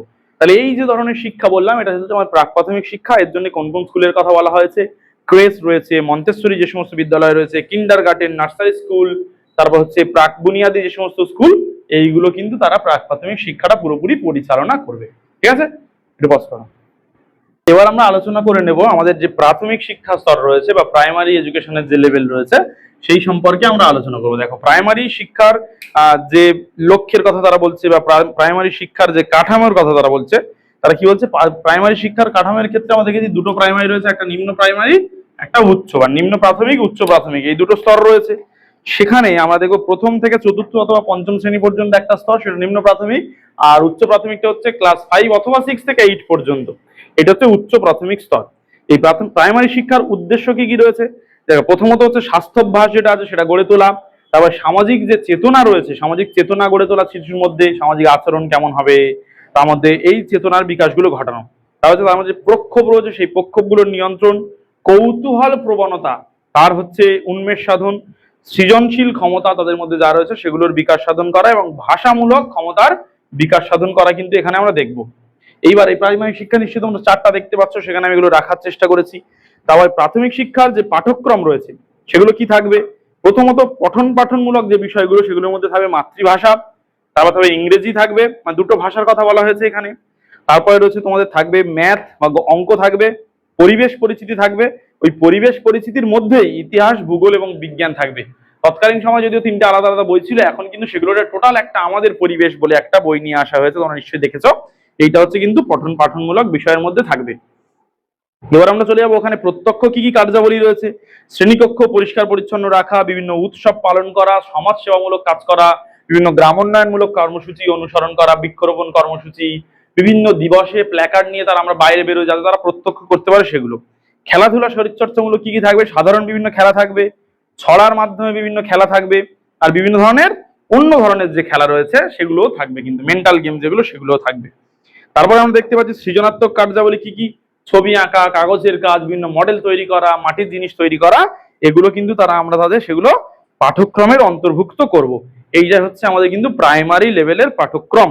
ঠিক আছে, আচ্ছা, নিশ্চয়ই তোমরা চার্টগুলো তোমাদের স্ক্রিনে দেখতে পাচ্ছ, সেখানে কি কি দেওয়া হয়েছে পাঠ্যক্রমে। তাহলে সেখানে পাঠ্যক্রমকে আমরা কি করেছি, প্রথমত বিভিন্ন যে পঠনমূলক বিষয় সেগুলোর কথা বলেছি, আর বিভিন্ন যে কর্ম বা প্রত্যক্ষ অভিজ্ঞতামূলক কর্মসূচির কথা বলেছি, বিভিন্ন খেলাধুলা শরীরচর্চামূলক কর্মসূচির কথা বলেছি, আর তার সঙ্গে সঙ্গে আমরা কি করেছি, সৃজনাত্মক যে কর্মসূচি রয়েছে সেগুলোর কথা আমরা বলেছি। ঠিক আছে, আচ্ছা, এইবার আমরা এখান থেকে চলে যাব কোঠারি কমিশনের প্রেক্ষিতে আমাদের মাধ্যমিক শিক্ষা যেটা রয়েছে সেই মাধ্যমিক শিক্ষা বা সেকেন্ডারি এডুকেশন বা টোটালটা সেকেন্ডারি এবং হায়ার সেকেন্ডারি এডুকেশন নিয়ে। সেখানে মাধ্যমিক শিক্ষার উদ্দেশ্য কি কি রয়েছে দেখো, আমরা চার্টের মাধ্যমে প্রকাশ করার চেষ্টা করেছি। প্রথমত রয়েছে ব্যক্তি সত্তার বিকাশ। প্রত্যেক শিক্ষার্থী যে আলাদা আলাদা ব্যক্তিগত তার বৈশিষ্ট্য রয়েছে সেগুলোর বিকাশ সাধন করা, বা ব্যক্তিদের মধ্যে যে সম্ভাবনাগুলো রয়েছে সেগুলোর যাতে প্রকৃত বিকাশের একটা ক্ষেত্র প্রস্তুত করা যায় সেদিকে লক্ষ্য রাখতে হবে। তার সঙ্গে সঙ্গে তারা যাতে সুনাগরিক হয়ে গড়ে ওঠে, ওই জন্য সুনাগরিকত্ব অর্জনের কথা বলা হচ্ছে। গণতান্ত্রিক ধারণা, গণতন্ত্র মানে নিশ্চয়ই তোমরা জানো যে প্রত্যেকটা জনগণের সমানাধিকার আছে। সরকার গঠনের ক্ষেত্রে, সমাজ পরিচালনার ক্ষেত্রে প্রত্যেকের যেই সমান অধিকার সেটা প্রতিষ্ঠা করার জন্য গণতান্ত্রিক ধারণার আস্থা রাখতে হবে। শ্রমের প্রতি মর্যাদাবোধ গঠন করতে হবে। জাতীয় উৎপাদন, ন্যাশনাল যে ডেভেলপমেন্ট আমরা চাইছি তার জন্য উৎপাদন বৃদ্ধি করতে হবে। ভারতের ঐতিহ্যের সংরক্ষণ আর উন্নয়ন করতে হবে। মূল্যবোধের জাগরণ করতে হবে এবং বিশ্ব ভ্রাতৃত্ববোধ, বর্তমানে যে আমরা আন্তর্জাতিক নাগরিক সেই দিকে আমাদেরকে লক্ষ্য রাখতে হবে। এইবারে এই মাধ্যমিক শিক্ষা স্তরকে আমরা কি বলছি? মাধ্যমিক শিক্ষা স্তর আমরা দেখেছি দুটো ভাগে বিভক্ত, একটা নিম্ন মাধ্যমিক, একটা উচ্চ মাধ্যমিক, তাই না? তো সেই নিম্ন মাধ্যমিক আর উচ্চ মাধ্যমিকের যে লক্ষ্য রয়েছে, কি কি লক্ষ্য রয়েছে আমাদের প্রধানত? একইভাবে দৈহিক বিকাশ আমাদের অন্যতম লক্ষ্য, নৈতিক বিকাশ, সামাজিক রীতিনীতি মেনে যাতে আমাদের মধ্যে নৈতিকতার বিকাশ ঘটে সেই দিকে লক্ষ্য রাখতে হবে। প্রাক্ষবিক বিকাশ, দুঃখ, আনন্দ, উল্লাস, ঘৃণা, ভয়, রাগ এই সমস্ত বিষয়ে যথাযথ বিকাশ ঘটে সেই জন্য প্রাক্ষবিক বিকাশ লক্ষ্য রাখতে হবে। আধ্যাত্মিক চেতনার বিকাশ, ভারতবর্ষ সেই সুপ্রাচীন কাল থেকে আধ্যাত্মিকভাবে অত্যন্ত উন্নত। আমরা বৈদিক যুগ থেকে শুরু করে বৌদ্ধ যুগ, জৈন যুগ, তার পরবর্তীকালে মুসলিম যুগ, সেটা পেরিয়ে ইংরেজ আমল যাওয়ার পরেও আমাদের মধ্যে একটা আধ্যাত্মিকতার বিশাল একটা গুণ রয়েছে। আমরা পুরোপুরি বিশ্বকে যোগাসন দিয়েছি, তাই না? মানে আধ্যাত্মিকতাকে আমরা সবসময় নিজের সঙ্গে জড়িয়ে নিয়েই চলি। সেই আধ্যাত্মিকতার বিকাশ করতে হবে। সামাজিক গুণাবলীর বিকাশ সাধন করাতে হবে। বৈজ্ঞানিক চিন্তা ভাবনার বিকাশ ঘটাতে হবে, বিশেষ করে মাধ্যমিক স্তরে। আর কি? বৃত্তিমূলক শিক্ষার বিকাশ, সুনাগরিক তৈরি, প্রগতিশীল সমাজ চেতনা, নেতৃত্ব দানের ক্ষমতার বিকাশ ঘটানোর কথা কিন্তু এখানে বলা হয়েছে। তারপরে আর কি কি আছে? পরিবেশ দূষণ সম্পর্কে চেতনার জাগরণ, জাতীয়তাবোধের বিকাশ, আন্তর্জাতিকতাবোধের জাগরণ। এইটা কিন্তু হয়ে গেল। এইবার আমরা দেখবো মাধ্যমিক শিক্ষার যে পাঠ্যক্রম রয়েছে। দেখো তোমাদের স্ক্রিনে আমি প্রোভাইড করার চেষ্টা করেছি। ভাষা বিভাগ, প্রথমে কি কি ভাষার কথা বলা হয়েছে? দুটো ভাষা। প্রথম ভাষা সবসময় মাতৃভাষা হবে, দ্বিতীয় ভাষা কিন্তু হয়ে যাবে আমাদের ইংরেজি ভাষা, সেখানে বলা হয়েছে। তার বিজ্ঞান বিভাগের ক্ষেত্রে গণিত, প্রকৃতি বিজ্ঞান আর জীবন বিজ্ঞান, এই তিনটে বিজ্ঞানের কথা বলা হয়েছে। সামাজিক বিজ্ঞানের ক্ষেত্রে ইতিহাস আর ভূগোল, সোশ্যাল সায়েন্স। আর ঐচ্ছিক বিষয়ের ক্ষেত্রে শিক্ষার্থীর ইচ্ছা অনুযায়ী মাধ্যমিক পর্ষদ নির্ধারিত যে কোনো একটা ঐচ্ছিক বিষয় তারা নিতে পারবে। কি কি সেখানে থাকবে? ভাষা থাকবে, থার্ড ল্যাঙ্গুয়েজ হিসেবে থাকবে, সমাজবিদ্যা, সাধারণ বিজ্ঞান, গণিত, কলা, সঙ্গীত, হস্তশিল্প আর শারীর শিক্ষা। এই কটা কিন্তু হয়ে গেল তোমার টোটাল মাধ্যমিক শিক্ষার পাঠ্যক্রম। মাধ্যমিক উচ্চ মাধ্যমিক শিক্ষা, উচ্চ মাধ্যমিক শিক্ষার উদ্দেশ্যের কথা কি বলছে? ব্যক্তি স্বাতন্ত্র্যের বিকাশ উচ্চ মাধ্যমিক শিক্ষা, দেখো। তারপর হচ্ছে সৃজনমূলক ক্ষমতার বিকাশ, তারপর হচ্ছে কর্মোদ্যোগী করে তোলা, বিশেষ কর্মী তৈরি করা, বিভিন্ন বিষয় বিশেষ করে কর্মী তৈরি করা। তারপরে রয়েছে আমাদের মানসিক স্বাস্থ্যের সংরক্ষণ, চিন্তা শক্তি, বিকাশ শক্তি, বিচার শক্তি প্রভৃতির উন্মেষ ঘটানো, সামাজিক গুণাবলীর বিকাশ সাধন, সুনাগরিক করে তোলা, আর আর্থিক স্বনির্ভরতা দান, জাতীয় সংহতির আন্তর্জাতিকতা বোধের বিকাশ। ঠিক আছে? এইখানে কি করা হবে? উচ্চ মাধ্যমিক স্তরের পাঠ্যক্রমের কথা কি কি বলা হলো? দেখো এখানে পাঠ্যক্রমটা আমরা একটা চার্টের মাধ্যমে প্রকাশ করার চেষ্টা করছি আমরা। সেখানে পাঠ্যক্রমে আমরা দেখব প্রধানত ভাষার কথা বলা হয়েছে। দুটো ভাষা থাকবে, ক বিভাগ এবং খ বিভাগে দেখো আধুনিক ভারতীয় ভাষা এবং ইংরেজি ভাষা। সেখানে চলে যাব আমরা আবশ্যিক বা ঐচ্ছিক বিষয়। পরীক্ষাগার নির্ভর যেগুলো বিষয় রয়েছে, পদার্থবিদ্যা, রসায়ন, জীববিদ্যা, ভূগোল, পুষ্টিবিদ্যা, কম্পিউটার বিজ্ঞান প্রভৃতি। আর পরীক্ষাগার নির্ভরহীন যেগুলো, ইতিহাস, শিক্ষাবিজ্ঞান, রাষ্ট্রবিজ্ঞান, গণিত, দর্শন প্রভৃতি। অতিরিক্ত বিষয় কি কি থাকছে? শিক্ষার্থীর ইচ্ছা অনুসারে উচ্চ মাধ্যমিক পর্ষদ নির্ধারিত যে কোনো একটা বিষয় তারা কিন্তু গ্রহণ করতে পারবে। সেখানে মানে এই যে আমাদের ঐচ্ছিক বিষয়গুলো রয়েছে, আবশ্যিক বিষয় আর ঐচ্ছিক বিষয়ের মধ্যে যে ব্যাপারগুলো রয়েছে সেগুলো তারা নিতে পারবে। সহপাঠক্রমিক কার্যাবলী, কর্মশিক্ষা, সমাজসেবা, শারীরিক শিক্ষা প্রভৃতি। ঠিক আছে? আচ্ছা, আবশ্যিক যে ঐচ্ছিক বিষয়, সেখানে পরীক্ষাগার নির্ভর যে সমস্ত বিষয় রয়েছে আর পরীক্ষাগার বিহীন যে সমস্ত বিষয় রয়েছে সেখান থেকে কিন্তু তারা সাবজেক্ট গুলো বেছে নেবে। ঠিক আছে? তিনটে ঐচ্ছিক বিষয় শিক্ষার্থীরা নেবে, আর হচ্ছে সে চাইলে চারটে নেবে। তাহলে ভাষা হিসেবে দুটো ভাষা থাকছে, যেমন আমাদের ক্ষেত্রে মনে করো বাংলা ইংরেজি দুটো ভাষা। তার সঙ্গে সঙ্গে এই যে আমরা পরীক্ষাগারহীন আর পরীক্ষাগার যুক্ত যে বিষয়গুলো রয়েছে সেখান থেকে তিনটে বিষয়, কেউ চাইলে হচ্ছে চারটে বিষয়ও কিন্তু নিতে পারে। এই হলো তোমাদের কাছে পরীক্ষাগার যুক্ত বিষয় কি কি? পদার্থবিদ্যা, রসায়নবিদ্যা, জীববিদ্যা, ভূগোল, পুষ্টিবিদ্যা, কম্পিউটার বিজ্ঞান। আর পরীক্ষাগারহীন কি কি থাকছে? ইতিহাস, শিক্ষাবিজ্ঞান, রাষ্ট্রবিজ্ঞান, দর্শন, আর হচ্ছে তোমার গণিত প্রভৃতি হচ্ছে পরীক্ষাগারহীন। এইখান থেকে এই টোটাল সাবজেক্টের মধ্যে তারা কিন্তু 3টে বিষয় বেছে নেবে, কেউ কেউ চাইলে 4টে বিষয় বেছে নিতে পারে। এটা হচ্ছে উচ্চ মাধ্যমিক শিক্ষার পাঠ্যক্রম। ঠিক আছে, এইবার উচ্চ মাধ্যমিক শিক্ষার পাঠ্যক্রম এর পরে আমরা দেখব যে উচ্চ মাধ্যমিক শিক্ষা আরেকটা দিকের কথা বলা হচ্ছে বৃত্তিমূলক যে সমস্ত ধারা রয়েছে, মানে কোন একটা নির্দিষ্ট বৃত্তিকে কেন্দ্র করে যে ধারা রয়েছে তার পাঠ্যক্রমটা আমি তোমাদের স্ক্রিনে প্রোভাইড করার চেষ্টা করছি। তোমরা যে যে পারবে এটা কিন্তু স্ক্রিনশট করে নিতে পারো। ঠিক আছে, চলো। সেখানে সমান ব্যাপার রয়েছে বৃত্তি শিক্ষার ক্ষেত্রে। দেখো তোমরা ভাষা তো দুটো ভাষায় রয়েছে। পরীক্ষাগার নির্ভর বিষয় পদার্থবিদ্যা, রসায়নবিদ্যা, জীববিদ্যা। পরীক্ষাগারহীন হচ্ছে গণিত, অর্থনীতি, দর্শন। আর বৃত্তিমূলক ক্ষেত্রে কারিগরি শিক্ষা, কৃষি বিপণন, বয়ন শিল্প, প্যারামেডিকেল ইত্যাদি। আর সহপাঠক্রমিক হিসেবে কর্মশিক্ষা, শারীরিক শিক্ষা, সমাজসেবা প্রভৃতি। এই স্ট্রাকচারটা তোমরা দেখতে পাচ্ছ, এটা কিন্তু বৃত্তি শিক্ষার কাঠামো। ঠিক আছে, এবার আমরা চলে যাব উচ্চ শিক্ষার সম্পর্কে কোঠারি কমিশনের যে সমস্ত সুপারিশ রয়েছে সেগুলো সম্পর্কে। আমাদের যে উচ্চ শিক্ষা রয়েছে, উচ্চ শিক্ষা স্তরকে আমরা দুটো ভাগে ভাগ করেছি, নিশ্চয়ই তোমরা বুঝতে পারছো। একটা স্নাতক, একটা হচ্ছে স্নাতকোত্তর। ঠিক আছে, এই স্নাতক আর স্নাতকোত্তর স্তরের শিক্ষা সম্পর্কে আমরা একটুখানি জানবো। এটা হচ্ছে ভারতবর্ষের একটা, আমরা দেখলাম যে রাধাকৃষ্ণন কমিশনে বলা হলো যে leadership training is the fundamental aim. এই উচ্চ শিক্ষার ক্ষেত্রে সেটা বলা হলো। এখানেও ঠিক একইভাবে বলা হচ্ছে যে উচ্চ শিক্ষাটা হচ্ছে নেতৃত্ব দানের একটা শিক্ষা, যেখান থেকে প্রকৃত ভারতবর্ষের নেতা তৈরি করতে পারি আমরা। এই উচ্চ শিক্ষার উদ্দেশ্য কি? জাতীয়তা যে চেতনা, জাতীয়তা যে বোধ রয়েছে সেই জাতীয় চেতনা জাগ্রত করা, তার সঙ্গে সঙ্গে গণতান্ত্রিক চেতনা জাগ্রত করা, শিক্ষার্থীদের মধ্যে যে সুপ্ত প্রতিভা রয়েছে প্রত্যেকটা শিক্ষার্থী সেই সুপ্ত প্রতিভাগুলো বিকাশ ঘটানো, সামাজিক বিকাশ ঘটানো, তার সঙ্গে সঙ্গে বিজ্ঞান প্রযুক্তিবিদ্যার বিকাশ ঘটানো। বিশেষ করে উচ্চশিক্ষার ক্ষেত্রে গবেষণার একটা জায়গা রাখতে হবে যাতে আমরা প্রকৃত নেতা পাই।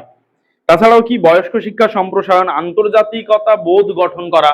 কারণ একটা ছাত্র বা ছাত্রী উচ্চশিক্ষার পরেই কিন্তু সে বিশ্ব নাগরিকের প্রকৃত ধারণাটা পেতে পারবে যে পুরো বিশ্বের সঙ্গে আমার দেশকে কেমন ভাবে আমি রিপ্রেজেন্ট করব, পুরো বিশ্বের কাছে আমার দেশকে আমি কেমন ভাবে রিপ্রেজেন্ট করবো, এটা কিন্তু সে পারবে।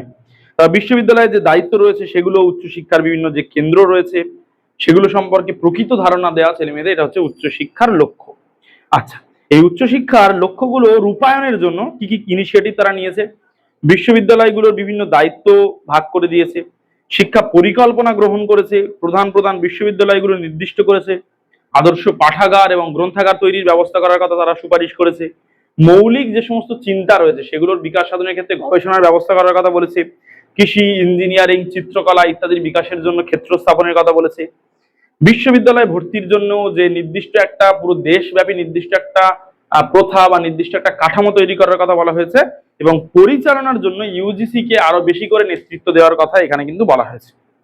স্নাতক আর স্নাতকোত্তর স্তর সম্পর্কে আমি তোমাদের আগে ডিটেলসে বলেছি যে 3 বছরের স্নাতক স্তর হবে 18 থেকে 21 বছর বয়স, আর 21+ থেকে 23 পর্যন্ত হবে হচ্ছে স্নাতকোত্তর স্তর।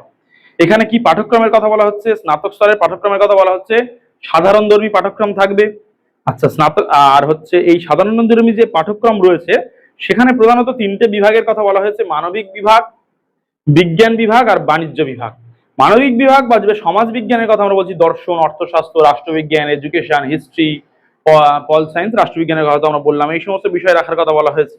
বিজ্ঞান বিভাগের ক্ষেত্রে গণিত, পদার্থবিদ্যা, ভূবিদ্যা, রসায়নবিদ্যা, জীববিদ্যা, প্রাণীবিদ্যা, উদ্ভিদবিদ্যাগুলোকে আলাদা আলাদা করে দেখার কথা বলা হচ্ছে। আর বাণিজ্য বিভাগের ক্ষেত্রে হিসাব শাস্ত্র, অর্থনৈতিক ভূগোল, ম্যানেজমেন্ট ইত্যাদির কথা কিন্তু তারা বলেছিল। স্নাতকোত্তর স্তরে তারা প্রধানত বলতে চাইছে যাতে আমরা প্রকৃত দেশের উন্নতিতে নিজেরা সব সহযোগিতা করতে পারি, সেই দিকের কথা কিন্তু এই কমিশন সুপারিশ করেছে। তাহলে আমরা দেখে নিলাম আমাদের প্রধানত যে স্তরগুলো রয়েছে প্রাথমিক থেকে মাধ্যমিক থেকে উচ্চশিক্ষা পর্যন্ত, এই টোটাল স্তরগুলো কিন্তু আমরা আলোচনা করে নিলাম। আচ্ছা, এই যে আমাদের কোঠারি কমিশন, এই তো প্রত্যেকটা স্তরের সুপারিশের সঙ্গে সঙ্গে অনেকগুলো নতুন নতুন সুপারিশ করেছে। যেমন একটা নতুন সুপারিশের কথা আমরা বলবো, বিদ্যালয় গুচ্ছ বা স্কুল জোট।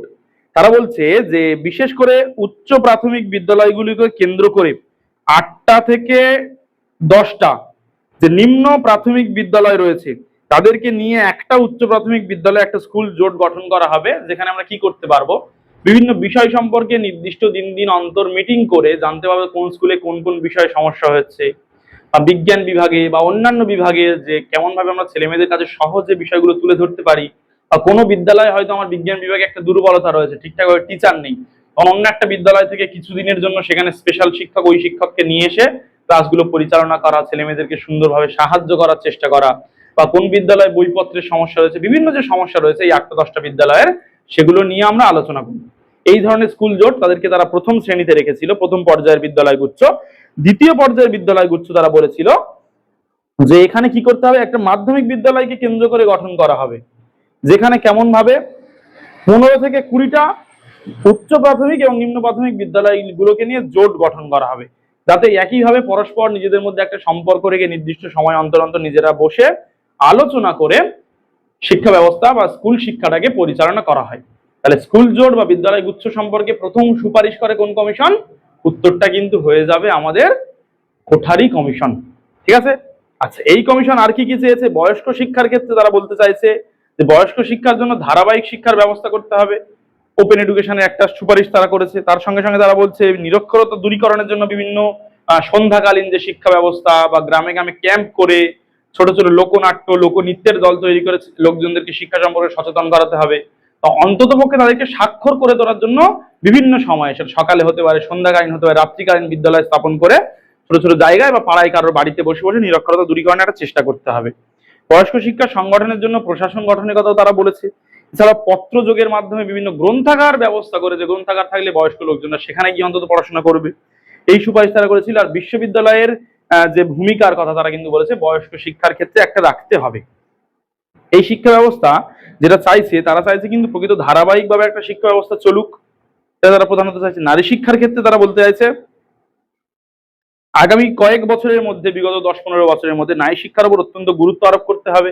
নারী শিক্ষার জন্য প্রয়োজনীয় কমিটি কমিশন গঠন করে ছেলে মেয়েদের বিশেষ করে শিক্ষার মূল স্রোতে ফিরিয়ে আনতে হবে। কারণ পাখি যেমন একটা ডানায় ভর করে উঠতে পারে না, তেমন হচ্ছে মানব সমাজ বা ভারতীয় সমাজ ব্যবস্থা কিন্তু শুধুমাত্র পুরুষদের শিক্ষা ব্যবস্থায় নিয়ে তারা চলতে পারবে না।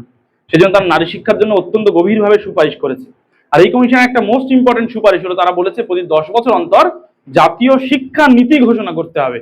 প্রত্যেক 10 বছরে নতুন নতুন শিক্ষা নীতি। কারণ 10 বছর আমি একটা নীতি তৈরি করলাম, করে সেই সুপারিশ অনুযায়ী 10 বছর কাজ করলাম, করার পরে আমার দেশের যতটা উন্নতি হলো, পরের বছর আরো 10 বছরের জন্য একটা প্যাকেজ তৈরি করে আরো খানিকটা উন্নতি করলাম। এরকম ধাপে ধাপে ধাপে ধাপে আমরা চূড়ান্ত জায়গায় কিন্তু পৌঁছাতে পারবো। এই কমিশনের কিন্তু এইটাই সুপারিশ ছিল। আর তারা বললাম যে নারী শিক্ষার ক্ষেত্রে কি কি সুপারিশ করেছে। তারপর তারা আরেকটা জিনিস চেয়েছিল যে পরীক্ষা আর মূল্যায়ন ব্যবস্থা, এইটার ক্ষেত্রে কিন্তু তারা অত্যন্ত বেশি গুরুত্ব দিয়েছে যে পরীক্ষা এবং মূল্যায়ন ব্যবস্থাটাকে বিভিন্ন ভাবে করতে হবে, যাতে সারা বছর ধরে একটা মূল্যায়ন করা যায় ছেলে মেয়েদেরকে, সেই ব্যাপারে কিন্তু চেষ্টা করতে হবে। আর প্রত্যেকটা মাধ্যমিক, উচ্চ মাধ্যমিক, কলেজীয় শিক্ষার ক্ষেত্রে নির্দিষ্ট বোর্ড গঠন করতে হবে, সেই বোর্ডগুলো কিন্তু এই মূল্যায়নগুলো বিশেষ করে নিয়ন্ত্রণ করবে। আর স্কুলের মূল্যায়ন ক্ষেত্রে সারা বছর ব্যাপী মূল্যায়ন করতে হবে। সেটা হচ্ছে কিছু কিছু লেখা পরীক্ষা হবে, কিছু মৌখিক পরীক্ষা হবে, কিছু তাদের কাজকে কেন্দ্র করে তাদের নম্বর দেওয়া হবে। এইভাবে CRC অর্থাৎ কিউমুলেটিভ রেকর্ড কার্ডের কিন্তু কথা তারা বলতে চাইছে, যে সারা বছর ধরে যাতে মূল্যায়ন করা হয়। ঠিক আছে। শিক্ষক শিক্ষণের ক্ষেত্রে তারা বলতে আছে নতুন ভাবে কাঠামো গড়ে তুলতে হবে, রাজ্য স্তরে, জেলা স্তরে এবং ব্লক স্তরে শিক্ষক প্রশিক্ষণের ব্যবস্থা করতে হবে, যাতে আমরা প্রকৃত উন্নত বুদ্ধি সম্পন্ন এবং উন্নত দক্ষতা সম্পন্ন শিক্ষক তৈরি করতে পারি। এত এত সুপারিশ কিন্তু আমাদের কোঠারি কমিশন করেছে। তাহলে কোঠারি কমিশন এই যে সুপারিশগুলো করেছে, এর মধ্যে আরেকটা মোস্ট ইম্পর্টেন্ট সুপারিশ হচ্ছে ভাষা শিক্ষার ক্ষেত্রে তারা কিন্তু বলছে। ভাষা শিক্ষার ক্ষেত্রে আমাদের কোঠারি কমিশন কি কি বলছে আমি একটুখানি আমাদের বোর্ডে প্রোভাইড করার জন্য বলবো। ভাষা শিক্ষার ক্ষেত্রে কোঠারি কমিশন বলছে যে প্রধানত প্রাক প্রাথমিক স্তরে একটাই ভাষা থাকবে, সেটা হচ্ছে মাতৃভাষা শুধুমাত্র হবে প্রাক প্রাথমিক স্তরের ক্ষেত্রে। তারপর যখন সে প্রাথমিক স্তরে যাবে, প্রাথমিক স্তরে গেলে কিন্তু তাকে প্রধানত প্রথমেই মাতৃভাষা তাকে শেখাতে হবে। আর তার সঙ্গে সঙ্গে একটা যে ভাষা রয়েছে হিন্দি অথবা ইংরেজি, এটাকে শেখানোর চেষ্টা করতে হবে প্রাথমিক স্তরে। মাধ্যমিক স্তরে মাতৃভাষা, হিন্দি এবং ইংরাজি, অর্থাৎ এই ত্রিভাষা নীতি মেনে চলার কথা তারা বলছে। তারপরে উচ্চ মাধ্যমিক স্তরে কিন্তু তারা আধুনিক ভারতীয় ভাষা, তার সঙ্গে বিদেশি ভাষাসমূহ এবং প্রাচীন ভাষাসমূহের মধ্যে ঐচ্ছিক বিষয়ের মধ্যে রাখার ক্ষেত্রে তারা বলছে। আর উচ্চ শিক্ষার ক্ষেত্রে তারা কোনো কিন্তু ভাষার বাধ্যতামূলকের কথা কিন্তু বলছে না। আমি এখানে 4টা প্রোভাইড করার চেষ্টা করেছি, তোমরা একটু ভালো করে দেখে নাও। প্রাক প্রাথমিক স্তরে শুধুমাত্র একটা ভাষাই শিখুক, প্রাথমিক স্তরে 2টো ভাষা শিখুক তারা, এবং তারপর যখন তারা মাধ্যমিক স্তরে যাচ্ছে তখন মাতৃভাষা হিন্দি এবং ইংরাজিটা শিখুক, হিন্দিটা ঐচ্ছিক হিসেবে থাক। আর যখন তারা উচ্চ মাধ্যমিক স্তরে চলে যাচ্ছে তখন কিন্তু তারা দুটো ভাষা শিখুক, আধুনিক ভারতীয় ভাষাসমূহ আর বিদেশি ভাষাসমূহের মধ্যে একটা, এই দুটো ভাষা তারা শিখুক। আর উচ্চশিক্ষার ক্ষেত্রে কোনো ভাষার বাধ্যবাধকতা নেই, যার যেমন ভাষা খুশি সেই অনুযায়ী কিন্তু তারা পড়াশোনা করুক। তাহলে কোঠারি কমিশনটা আমরা বিস্তারিত আলোচনা করার চেষ্টা করেছি। কোঠারি কমিশন থেকে কিন্তু একদম ডিটেলস অনেকগুলো প্রশ্ন আমাদের তৈরি করা আছে, একদম ডিটেলস, প্রত্যেকটা বই, প্রত্যেকটা চ্যাপ্টার, প্রত্যেকটা জায়গা নিয়ে আমরা কিন্তু তৈরি করেছি এইগুলো। যারা যারা এই প্রশ্ন উত্তরগুলো পেতে চাও তারা অবশ্যই আমাদের সঙ্গে যোগাযোগ করো। ডেসক্রিপশনে আমরা হোয়াটসঅ্যাপ নম্বর দিয়ে দিয়েছি, সেখান থেকে তোমরা খুব ভালোভাবে এই প্রশ্নগুলো পেতে পারো।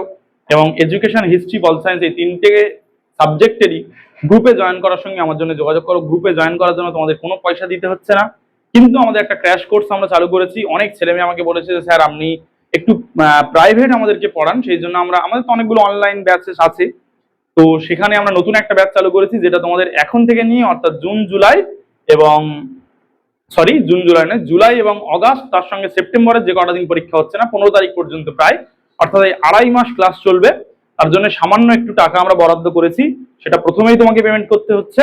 সেই জন্য আমরা 2.5 মাসে তোমার পুরো সিলেবাসটা কভার করবো, একদম প্রথম চ্যাপ্টার থেকে শুরু করে শেষ চ্যাপ্টার পর্যন্ত কভার করব। অনলাইন মোডে ক্লাস হবে, সেটা গুগল মিট অথবা জুম ক্লাসের মাধ্যমে হতে পারে।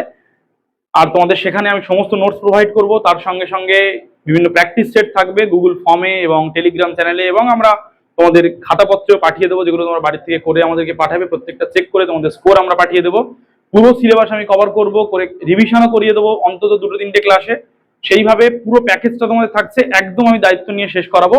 যারা যারা সেই ক্লাসে জয়েন করতে চাও চটপট করে আমাকে পিং করো।